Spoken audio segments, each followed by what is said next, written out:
Hola, somos el grupo 4 y les vamos a presentar acerca del adenovirus.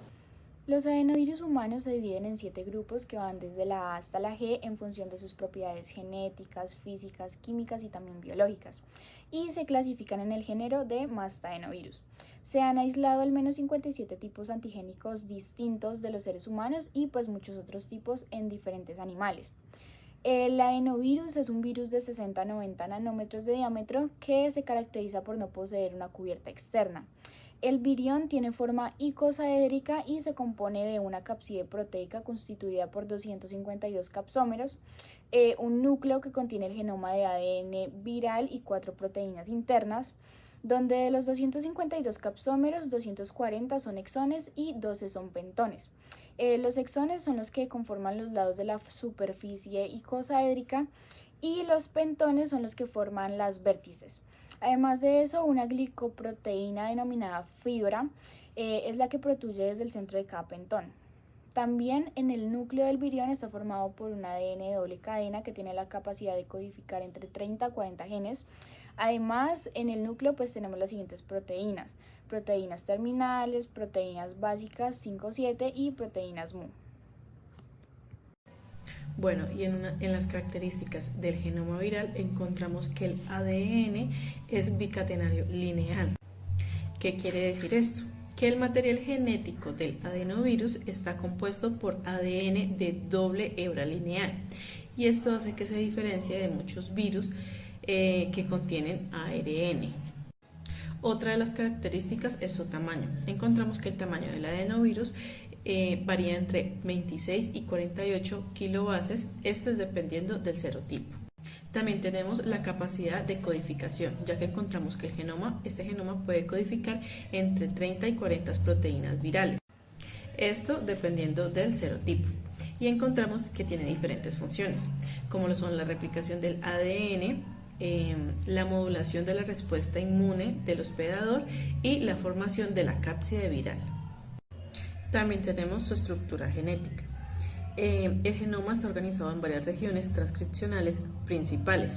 Tenemos las regiones tempranas que van de la E1 a la E4 y tenemos las regiones tardías que van de L1 a L5. En las regiones tempranas encontramos que ahí se expresan las primeras etapas de la infección y están involucradas la replicación del ADN viral y la regulación de la respuesta del hospedador, mientras que en las regiones tardías se expresan después de la replicación del ADN y están implicadas en la producción de proteínas estructurales para formar las nuevas partículas virales.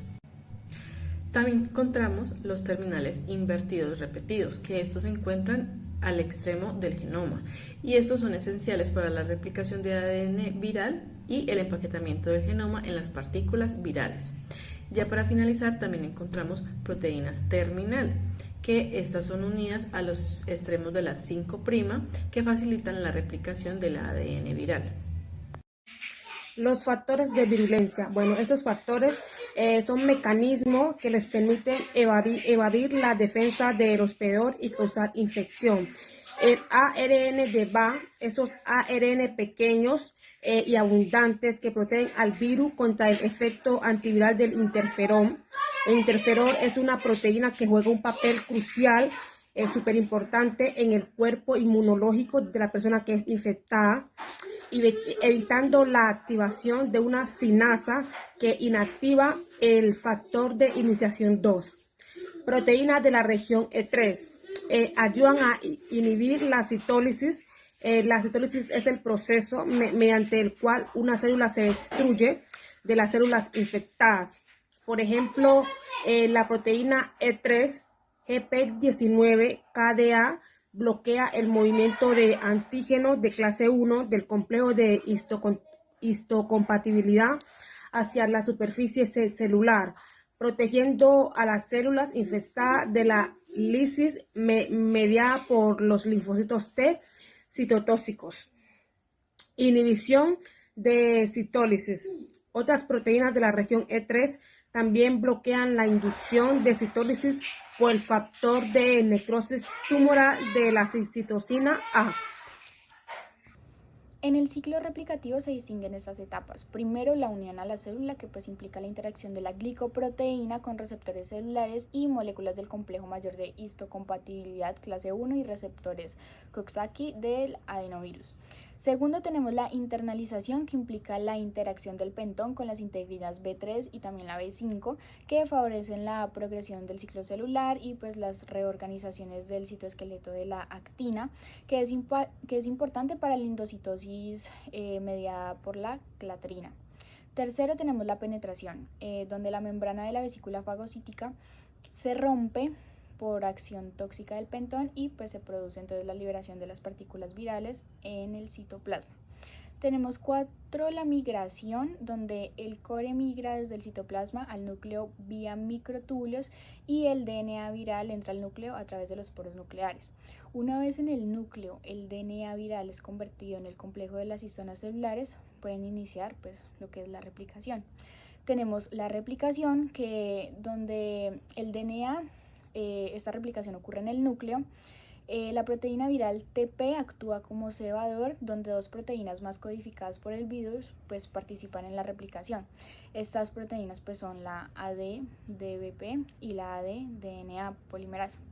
Además pues se producen durante la replicación viral las siguientes proteínas: proteínas tempranas inmediatas EA1, proteínas tempranas EA1B, EA2A, EA2B, E3 y E4, y proteínas tardías, donde están las proteínas virales. Por último tenemos el ensamblaje del virón, donde pues este ensamblaje ocurre en el núcleo, pero empieza en el citoplasma, donde polipéptidos individuales pues se ensamblan pues a los capsómeros. Con respecto a la patogénesis, tenemos primero la adhesión y la entrada a la célula. Bueno, el adenovirus tiene fibras en forma de espiga que sobresalen de su cápside, que son esenciales para la adhesión a los receptores de la célula huésped. También tiene proteínas que son importantes en el reconocimiento y unión a los receptores celulares. Segundo, está el transporte intracelular. Bueno, una vez dentro de la célula, el adenovirus es transportado en vesículas hacia el núcleo. Tercero, tenemos la manipulación del ciclo celular, donde la proteína E1A induce la entrada de la célula en la fase S del ciclo celular, lo que proporciona pues digamos que este acceso a los recursos necesarios para su replicación. También tenemos la proteína E1B, que previene la apoptosis para mantener viva esta célula infectada.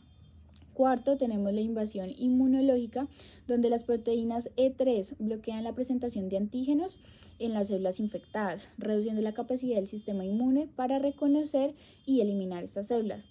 Por otro lado, las proteínas E4 interfieren con las vías antivirales intracelulares.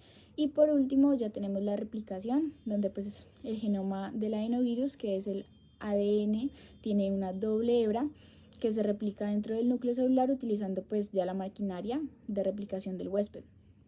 Manifestaciones clínicas. Debe considerarse que un solo serotipo puede causar diferentes enfermedades clínicas y por el contrario, diferentes tipos de adenovirus pueden causar la misma enfermedad clínica.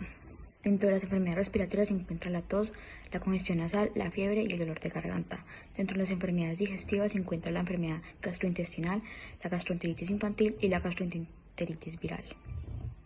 Dentro de las infecciones oculares se encuentra la conjuntivitis aguda, la queratitis y adicionalmente se debe tener en cuenta que la afectación ocular leve puede ser parte de los síndromes respiratorios faringeos y que la enfermedad más grave es la queratoconjuntivitis epidémica. Y ya de otras enfermedades relacionadas se encuentra la enfermedad respiratoria, la neumonía severa, la infección diseminada, la hepatitis por adenovirus y la cistitis hemorrágica aguda.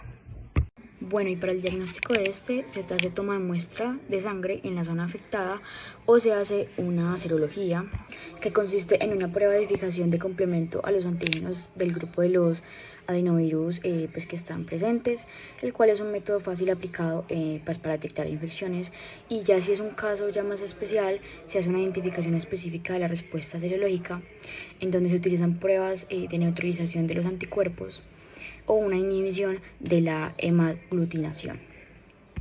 Finalmente, respecto al tratamiento y la prevención de las infecciones por adenovirus, se debe tener en cuenta que no es un tratamiento como tal, sino que el personal médico proporcionará ciertas recomendaciones de acuerdo a los factores como son la edad, el estado general de salud de la persona, la gravedad de la infección, los antecedentes familiares y digamos que ciertas tolerancias a medicamentos para aquellos pacientes. Dentro de esos tratamientos se incluye lo que es el reposo, el aumento de ingesta de líquidos, se pueden incluir medicamentos broncodilatadores, gotas de solución salina, y ya en casos más extremos se puede suplementar oxígeno o proveer máquinas respirador mecánico.